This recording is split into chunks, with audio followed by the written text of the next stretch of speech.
You know what I love? Spending absurd amounts of money on Sonic the Hedgehog instead of eating. Yeah, I'll be fine. Yeah, if you know anything about me, it's that I like Sonic merchandise. The Lego shelf is getting full. And what I really love is special editions. When a game comes out, they'll have a special edition of a game in order to usually get more money out of fans, and it sometimes works. And of course, there have been multiple special editions for Sonic the Hedgehog, so I decided it would be great to compile all of them into this one video. Now before I continue, I just want to establish one little rule. Pre-order bonuses do not count. I could definitely do a video on those as well, but I just don't feel like it. This was much easier. And on top of that, they're a lot more bland, so I just decided to stick with these collector's editions. With that aside, let's get into the video. Starting with the Sonic Adventure 2 Birthday Pack. This was a Japanese release of Sonic Adventure 2 that contained an exclusive 10th anniversary branded sleeve, a 10th anniversary booklet, a 10th anniversary soundtrack will contain tracks from Sonic 1 all the way to Sonic Adventure 2, and a medallion. This release of the game was only available for 2 days from retailers, but despite this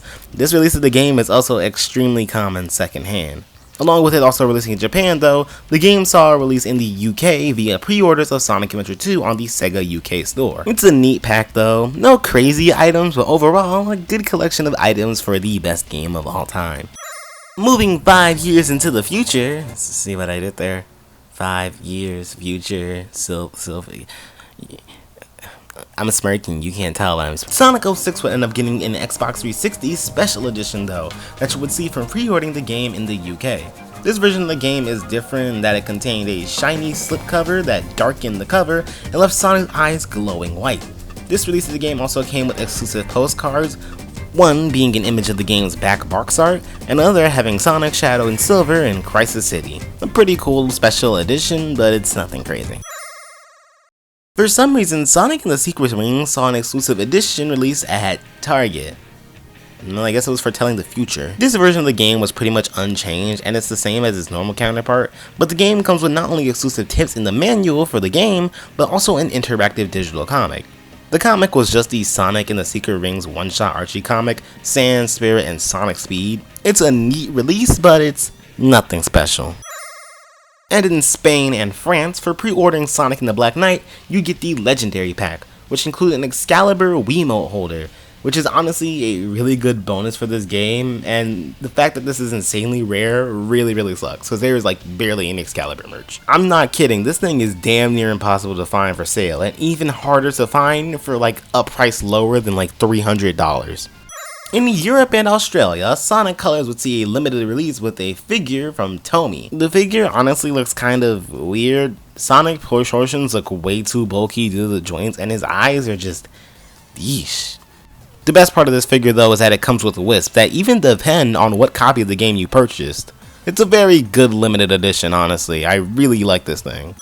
Sonic Generations, funnily enough, would get 2 special releases, one being the collector's edition of the game, only available in the UK, Europe, and Australia. This contained a lenticular slipcover for the game, the Casino Night DLC, a gold ring, the 20 Years of Sonic music soundtrack, and the History of Sonic Birth of an Icon documentary. An art book most likely containing art you've already seen, and lastly, a statue of classic and modern Sonic.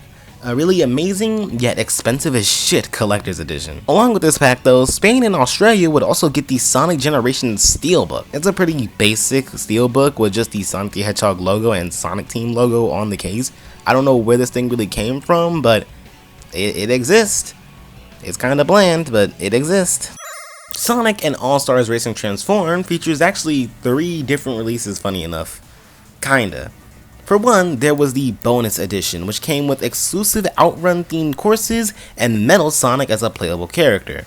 This would be the basis for every other release that would be renamed to the limited edition internationally. This had the same DLC content, but in international markets, the game's cover would be rebranded with this shiny packaging, specifically the Speed Star and the logo of the game. Weirdly enough though, internationally the Wii U version of the game was changed to be the Special Edition, and it doesn't even have the shiny cover art. Despite this though, none of the content throughout the releases really changes, besides again, the cover art. Sonic Lost World for the Wii U would get the Deadly 6 edition, which contained a shiny game cover with the background being darkened and with Sonic and the sticks being left alone. And the primary drive for this version of the game was the inclusion of the Knights DLC that was included in the pack. Other than that, this is a fine pack. I could care less about this stuff, honestly. It's real nothing set of items for me. 3 years later, Sonic Boom Fire and Ice would get its launch edition, featuring a collector's box, the actual game, and a DVD featuring 3 episodes from the Sonic Boom TV show. It's honestly a really cool launch edition, but for some reason instead of featuring the episodes that tie into Fire and Ice from Sonic Boom, they just feature completely random episodes. Pretty neat pack otherwise though. Sonic Mania, bringing back good Sonic games, also brought back a good collector's edition, with a collector's box, a statue of Sonic on a Genesis that screams Sega, and a faux Genesis cartridge that contains a ring, and a metal card that has a sneakily little printed Fun is Infinite on it. It's a great collector's edition in my opinion. I love this thing when I had it, and it was my prized possession. I really gotta get that thing back now thinking about it.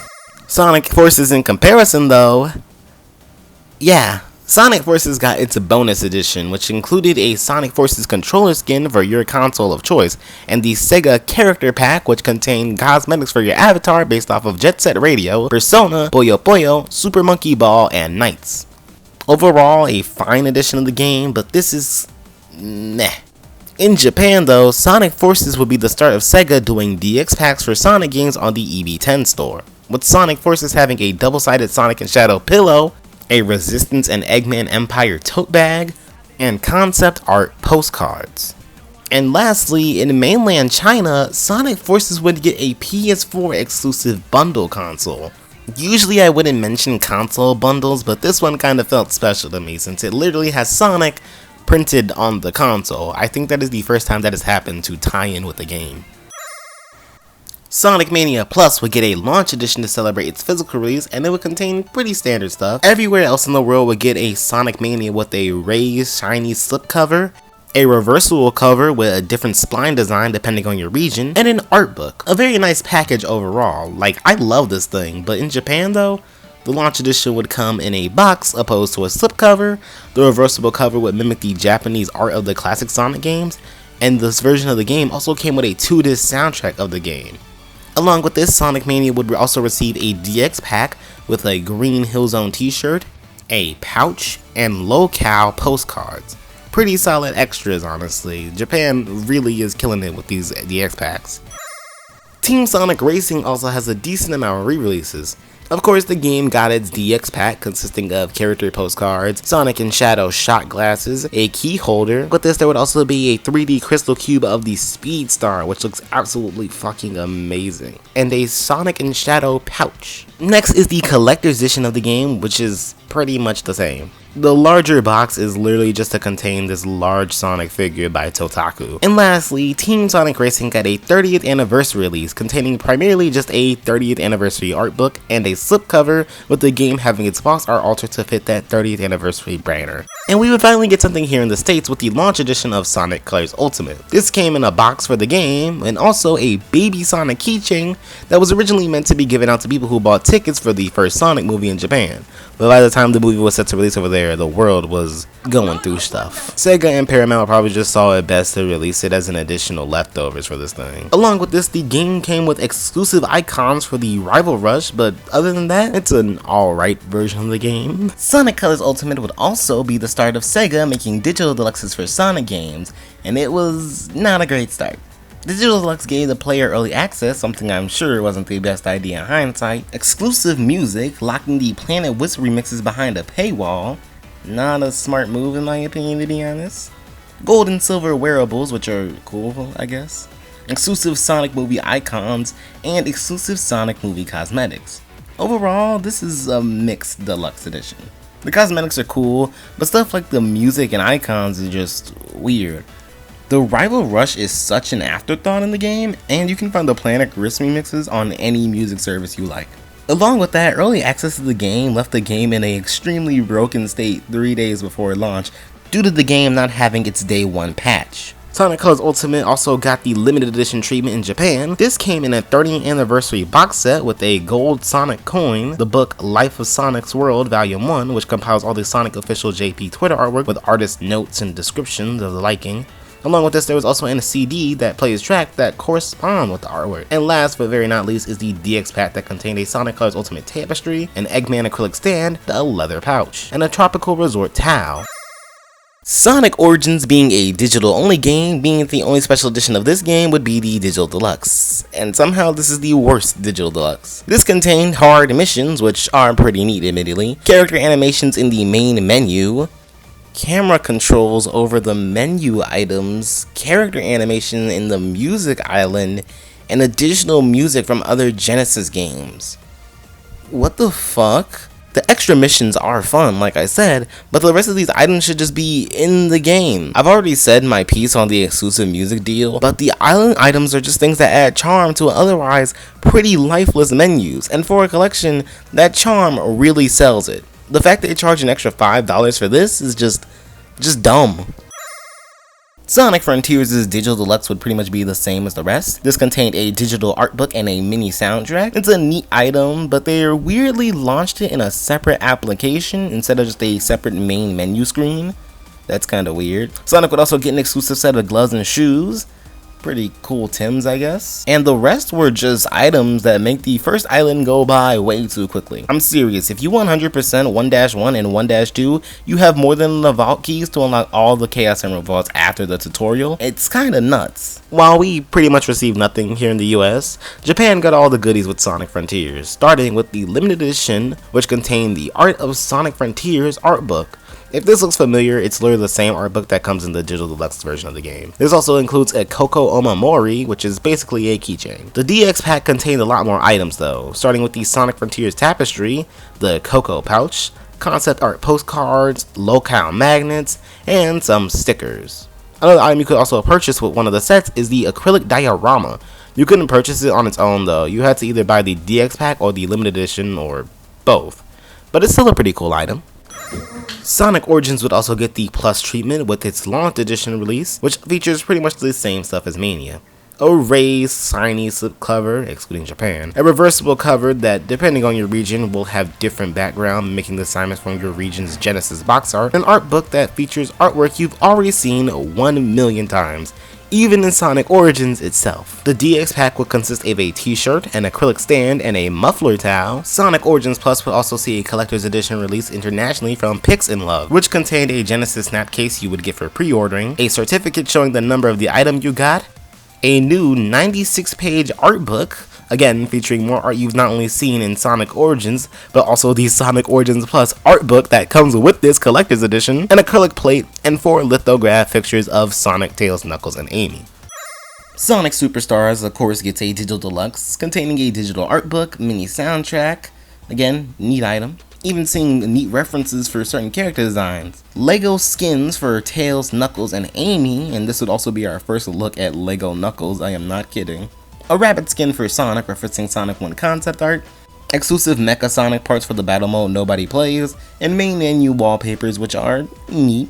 Sonic Superstars would get its releases. In all Asian territories you can get the Asian limited edition of the game, which consists of a Sonic figure, an acrylic stand, and an illustration of Sonic signed by Takashi Iizuka and Naoto Oshima.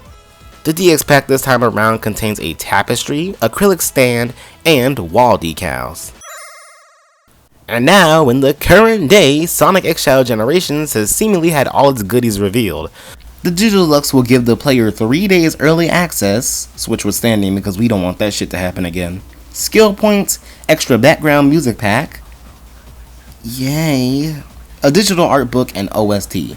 And lastly, extra levels and skins for the Shadow portion of the game coming in winter.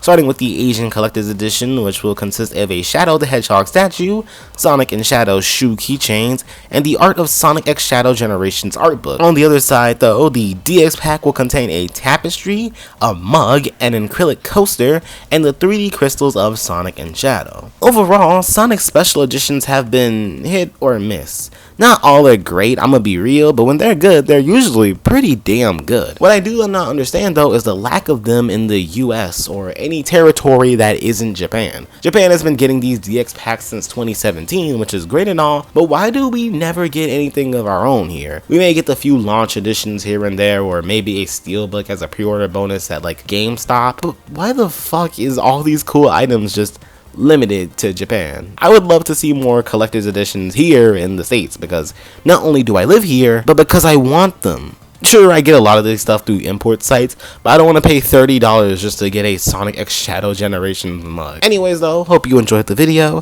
Thanks for watching. Bye bye.